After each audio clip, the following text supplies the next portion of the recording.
Hello दोस्तों, magic healing channel में आपका स्वागत है। मैं रेखा रोहिला आपका हार्दिक अभिनंदन करती हूँ। दोस्तों, ईश्वर का प्रेम कौन नहीं चाहता, लेकिन ईश्वर सभी को अपना प्रेम अलग अलग रूपों में देते हैं।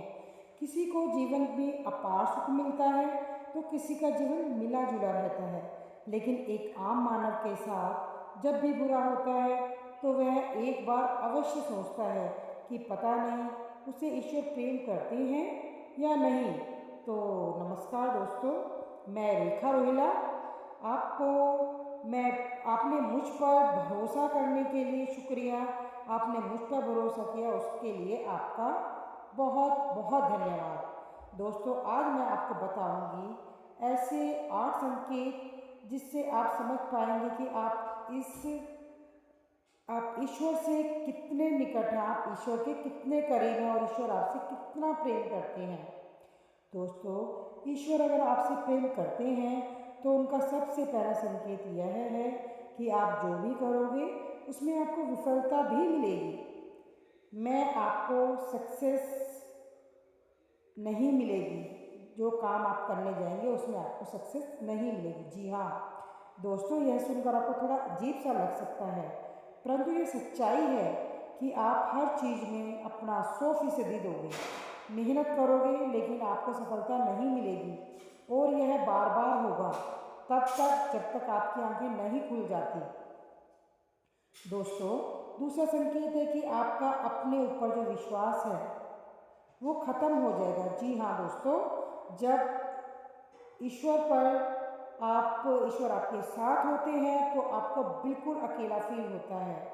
आप नहीं समझ पाओगे कि आपको आगे क्या करना चाहिए। आप खुद को एक ऐसी स्थिति में महसूस करोगे जहां आपकी कोई मदद नहीं कर सकता। आप किसी को अपनी परेशानी शेयर नहीं कर सकते। अगर बता भी दोगे किसी को तो उनके लिए यह बहुत छोटी बात होगी या वह इस पर ध्यान ही नहीं देंगे। तो ईश्वर का तीसरा संकेत है आपके जीवन में दुख चरम सीमा पर होगा। दोस्तों, आपको लगेगा मानो कि इससे ज़्यादा और क्या बुरा हो सकता है। आप दुख की चरम सीमा को महसूस कर लोगे। दोस्तों, अपने आपने महान संतों का जीवन देखा होगा। सभी अपने जीवन में बड़े से बड़े दुखों से घिरे रहते हैं और उनके अंदर वैरागीपन आ जाता है और इस जीवन और भौतिक सुखों से आगे ईश्वर को जानने की उनके मन में प्यास जागने लगती है। अंत में उन्होंने ईश्वर का साक्षात्कार भी प्राप्त कर लिया। दोस्तों, इन दुखों से इंसान टूट तो जाता है, लेकिन इन्हीं दुखों से उसमें ईश्वर के प्रति प्रेम भी विकसित होता है। वह यह समझ जाता है इस संसार पर सारे स्टिक नहीं हैं, कुछ ऐसा है जो इस संसार से परे है और वह शायद ईश्वर ही है। दोस्तों, इस पर हमें सबसे पहले हारना सिखाएं, क्योंकि जब तक आप हार को नहीं समझेंगे आप जीत को भी नहीं समझ सकते। दोस्तों, संकेत ईश्वर को पाने का संकेत है जब किसी आपकी कोई उम्मीद टूट जाएगी तब आपके भीतर एक इन्वर्टर शुरू हो जाएगा, यानी अंदर ही अंदर आपके खोज शुरू होगी। इससे आप खुद को ही समझ पाएंगे, अपनी कमी और खामियों की जड़ तक जाने का प्रयास करोगे। आपने जीवन में जो कुछ भी खो दिया है या जिसमें भी विफल हुए हो, आप उसका कारण ढूंढोगे, आप खुद से सवाल करोगे। दोस्तों, यह वह टाइम है जब आप बहुत ज़्यादा चीज़ों को ढूंढने लग जाओगे और वो वक्त होता है जब आप खुद से अपने अंतरात्मा से जुड़ने लगते हो और आपके जीवन में एक नया बदलाव आ जाता है। दोस्तों, पांचवा संकेत है कि आपके जीवन में आपके कैरेक्टर या चरित्र में बदलाव होगा। दोस्तों, जब आप खुद से जुड़ने लगते हो कि आप खुद को और अपनी खामियों को समझने लगते हो, इससे आप खुद को बदलना और तलाशना शुरू कर देते हो। अब पहले से अधिक शांत स्थिर चीज़ों को गहराई से देखने वाला हो जाते हो। दोस्तों, जब भी हम ईश्वर की राह में जाते हैं, वह सबसे पहले हमारे अंदर परिवर्तन लेकर आता है ताकि हम उसकी भाषा को समझ सकें।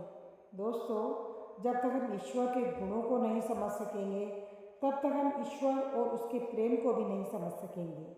इसलिए ईश्वर हमारे अंदर बदलाव लाते हैं, हमें उनकी भाषा को समझना सिखाते हैं, चाहे वह दुख हो या किसी भी जरिए से सुख हो। छठा संकेत, आप किसी भी चीज़ में हार जीत का अनुभव नहीं करेंगे। दोस्तों, यह वक्त होगा जब आप बदल चुके हैं, आपके अंदर बदलाव आ रहा है।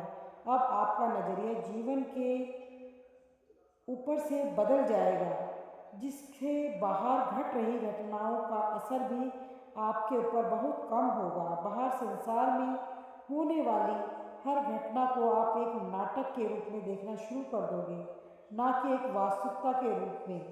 आपके अंदर साक्षी भाव आ जाएगा। आपके लिए सब कुछ संसार महज एक नाटक होगा, इससे ज़्यादा और कुछ भी नहीं। दोस्तों, सातवां संकेत है जब आपको यह महसूस होने लगेगा कि आप इस पर्स से बहुत निकट पहुंच चुके हैं, आप ईश्वर के बहुत निकट आ चुके हैं। ये वो स्थिति होगी कि जब आप सब कुछ महसूस करने लगेंगे, उसी समय आपके जीवन में सबसे बड़ा झटका लगेगा। दोस्तों, ईश्वर की सबसे बड़ी परीक्षा होती है, यह आपके विश्वास, आपके बुद्धि, हर चीज़ तोली जाएगी। जो कुछ भी आपने अभी तक अपनी यात्रा और साधना के द्वारा ठीक किया है, इस वक्त आपके जीवन में ऐसी परेशानियां, दुख आदि और सुख, ऐसे आराम आ जाएगा कि आपको वाकई लगेगा कि इस पर तो कुछ भी नहीं है, केवल एक झूठ है, एक छलावा है। यह समय सबसे अधिक धैर्य का होता है। अगर आप इस समय अपने पद से विचलित नहीं हुए, तो आठवें संकेत के रूप में ईश्वर या तो खुद आपके समक्ष पर प्रस्तुत हो जाते हैं, फिर चाहे वह किसी भी रूप में हो। दोस्तों, यह आठवां संकेत ऐसा होता है जिसे शब्दों में व्यक्त नहीं किया जा सकता है। इस स्थिति में पहुंचने पर आपके मन में लेश मात्र भी संशय नहीं रह जाता कि ईश्वर आपके साथ नहीं है। आपको हर पल ईश्वर का और उसके होने का एहसास होगा। आप इस अनुभूति को पाकर मंद मंद मुस्कुराते रहेंगे, आप मद मस्त रहेंगे और आपको ऐसी शांति और आनंद की अनुभूति होगी जिसे बातों के द्वारा नहीं कहा जा सकता। तो यह बात है, आपको ऐसी लगी, आप हमें बताएं कि ये बात आपको कैसी लगी और आपको क्या अनुभव हुआ। आप ये बात हमें कमेंट में लिखकर बताना ना भूलें। वीडियो को लाइक, सब्सक्राइब, शेयर करना ना भूलें और बेल आइकन को दबाना बिल्कुल भी ना भूलें। और इसी के साथ मैं आपसे को बहुत बहुत शुक्रिया बोलती हूँ, धन्यवाद बोलती हूँ। Thank you, thank you, thank you universe.